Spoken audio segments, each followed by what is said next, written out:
Hello friends, আপনাকে Abu Bangla take YouTube চ্যানেলে স্বাগত। তো কৃষক বন্ধু প্রকল্পের পাশাপাশি বাংলা শস্য প্রকল্পে আপনারা যে সকল কৃষকগণেরা ফসলের ক্ষতিপূরণ পাওয়ার জন্য নাম নথিভুক্ত করিয়ে রেখেছেন, সেই সকল কৃষকদের জন্য কিন্তু অবশেষে খুব একটি খুশির সংবাদ জানিয়ে দিয়েছেন রাজ্যের মুখ্যমন্ত্রী মাননীয় মমতা ব্যানার্জি।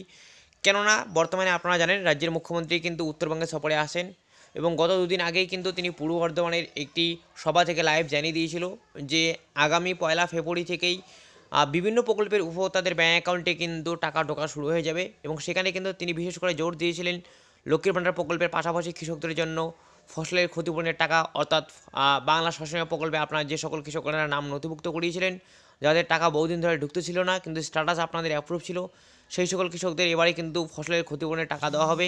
এমনটাই কিন্তু রাজ্যের মুখ্যমন্ত্রী মাননীয় মমতা ব্যানার্জি নিজ মুখে জানিয়ে দিয়েছেন এবং তার পাশাপাশি গতকালকে কিন্তু ওনার উত্তর দিনাজপুর জেলাতেও একটি সফর ছিল, সেখানেও কিন্তু সেই ফিজিক্যাল সভাতেও কিন্তু তিনি লাইভ জানিয়ে দিয়েছে যে 1 ফেব্রুয়ারি থেকে 2 লক্ষেরও বেশি উপভোক্তাদের ব্যাঙ্ক অ্যাকাউন্টে বিভিন্ন প্রকল্পের টাকাগুলো ঢুকে যাবে, যেমন লক্ষ্মীর ভাণ্ডার প্রকল্প থেকে শুরু করে বৃদ্ধ ভাতা এবং তার পাশাপাশি বিশেষ করে যারা কৃষক বন্ধু প্রকল্পের টাকা এখনও অবধি পায়নি এবং তার পাশাপাশি বিশেষ করে যে সকল কৃষকদের ফসলের ক্ষতি হয়েছিল সেই ফসলের ক্ষতিপূরণের টাকাও কিন্তু 1 ফেব্রুয়ারি থেকে ছাড়া হবে।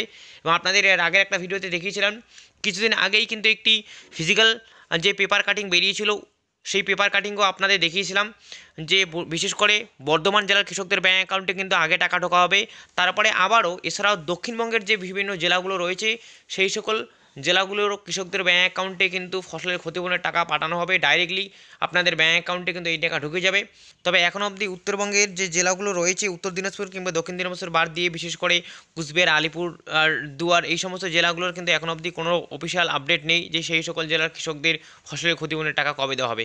তবে আগামীকাল পর্যন্ত আপনারা ওয়েট করে যান, যেই মাত্র টাকা ঢোকা শুরু হয়ে যাবে তো সেক্ষেত্রে আমরা কিন্তু বুঝতেও পেরে যাবো যে কোন কোন জেলার কৃষকদের টাকা ঢুকতেছে। যেই মাত্র টাকা ঢোকা শুরু হবে সঙ্গে সঙ্গে আমি আপনাদের আপডেট দিয়ে দেবো। এবার কথা হচ্ছে আপনি তাহলে এই বাংলা শস্য প্রকল্পের টাকা পাবেন কিনা সেটা অনলাইনে কী করে চেক করবেন। এর জন্য জাস্ট আপনাকে কিন্তু বাংলা শস্য প্রকল্পের অফিসিয়াল ওয়েবসাইটে চলে আসতে হবে অথবা ভিডিওর ডেসক্রিপশন বক্সে আমি লিঙ্ক দিয়ে রাখছি, আপনারা চাইলে সেই লিঙ্কে ক্লিক করলেও ডাইরেক্ট এই পেজে চলে আসবেন। এখানে এসেই বন্ধুরা আপনারা দেখবেন হোম পেজের মধ্যে এখানে বাংলা সবসময় লেখা থাকবে, তার পাশাপাশি উপরে বাঁদিকে দেখবেন এখানে একটা লেখা রয়েছে চেক ইন্স্যুরেন্স কভারেজ, এখানে ক্লিক করতে হবে। চেক ইন্স্যুরেন্স কভারেজ এই অপশনটাতে ক্লিক করা মাত্রই কিন্তু আপনাকে পরবর্তী পেজে নিয়ে যাবে, আপনার সামনে হুবহু এরকম ইন্টারফেস খুলে যাবে বন্ধুরা। তো এখান থেকে আপনাকে কী করতে হবে, আপনার যে ভোটার আইডি কার্ডের নাম্বারটা রয়েছে সেই আইডি নাম্বারটা এখানে বসানোর পরে দেখতে পাচ্ছেন এবং এখানে রবি এবং 2024 বাই ডিফল্ট সিলেক্ট হয়েছে।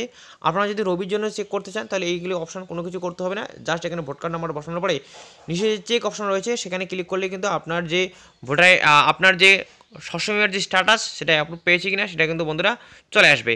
তো আশা করি বুঝতে পেরেছেন, আপনারা যারা স্ট্যাটাস চেক করতে পারছেন না তারা কিন্তু অফিসিয়াল ওয়েবসাইট থেকে একবার স্ট্যাটাস চেক করুন। আশা করি বর্তমানে কিন্তু অফিসিয়াল ওয়েবসাইট থেকে ঠিক করে দেওয়া হয়েছে, আপনারা কিন্তু রবি শস্যের জন্য বিশেষ করে এবারে যারা আবেদন করেছেন তাদের স্ট্যাটাসগুলো কিন্তু আপনারা চেক করতে পারবেন। এবার কথা হচ্ছে যাদের স্ট্যাটাস চেক করার পরে দেখবেন আপনাদের এখানে নো ডাটা ফাউন্ড দেখাবে, তাহলে কিন্তু বুঝতে হবে আপনার কৃষি দপ্তর অফিস থেকে এখন অবধি আপনার আবেদনটি অ্যাপ্রুভ দেওয়া হয়নি, এই কারণে আপনার নো ডাটা ফাউন্ড দেখানো হচ্ছে। নো ডাটা ফাউন্ড দেখালে কিন্তু আপনার অ্যাকাউন্টে টাকা ঢুকবে না, আপনাদের যাদের স্ট্যাটাসগুলো অ্যাপ্রুভ হয়েছে সেই সকল কৃষকদের ব্যাঙ্ক অ্যাকাউন্টে আগে টাকা ঢুকবে। তো আশা করি বুঝতে পেরেছেন, ভিডিওতে মূলত এটাই আপডেট দেওয়া ছিল। সো ভিডিও উপকারে আসলে অবশ্যই লাইক এবং বন্ধুদের সাথে শেয়ার করে দিয়ে তো দেখে চলে যাবেন। তো দিনে ভালো থাকবেন, সুস্থ থাকবেন, দেখা হচ্ছে খুব শীঘ্র পরে ভিডিওতে। ধন্যবাদ।